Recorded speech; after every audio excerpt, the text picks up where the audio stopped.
কবিতাটা 2 লাইনের কবিতা। কবিতাটা এরকম, আজ আমার ঘুম হবে না, তোমার হবে? এতটুকুই। ভালো লাগছে, আমরা সারা বছর অপেক্ষা করি একটা মাসের জন্য। আমরা যারা প্রকাশনার সাথে জড়িত, লেখালেখির সাথে জড়িত, বইমেলা আমাদের প্রাণের মেলা। আমরা পুরো বছর অপেক্ষা করি 1 মাসের জন্য। এটা খুবই স্বাভাবিক একটা প্রক্রিয়া, কারণ শিল্পের নানা মাধ্যম তো আসলে একটার সাথে আরেকটা অঙ্গাঙ্গিনভাবে জড়িত। আর আমি যেহেতু গানের মানুষ, আমি আমার গান আমি নিজেই লিখি। ছোটোবেলা থেকেই নানানভাবে লেখালেখির সাথে জড়িত।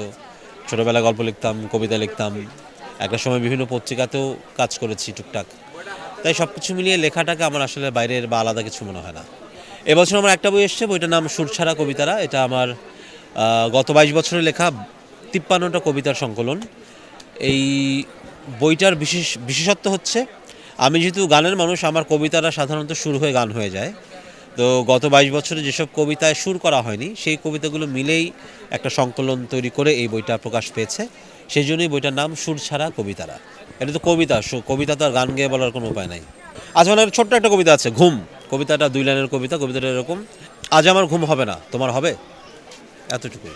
এখন কিন্তু খুব ভালো কবিতার বই সাধারণত আমরা আমরা যতদূর জানি যে কবিতার বই সাধারণত পাঠক খুব কম নেয়, কিন্তু আমি গত 15-20 দিনে যা দেখছি, আজব প্রকাশ থেকে প্রকাশিত বইগুলোর মধ্যে সবচেয়ে বেশি বিক্রির তালিকায় যে 4-5টা বই আছে, আমার কবিতার বইটাও সেখানে আছে। সো আমার ধারণাটা ভুল ছিল। আমি ভেবেছিলাম কবিতার বই হয়তো মানুষ অত আগ্রহ ভরে নেবে না, কিন্তু সেটা নিচ্ছে দেখে ভালো লাগছে।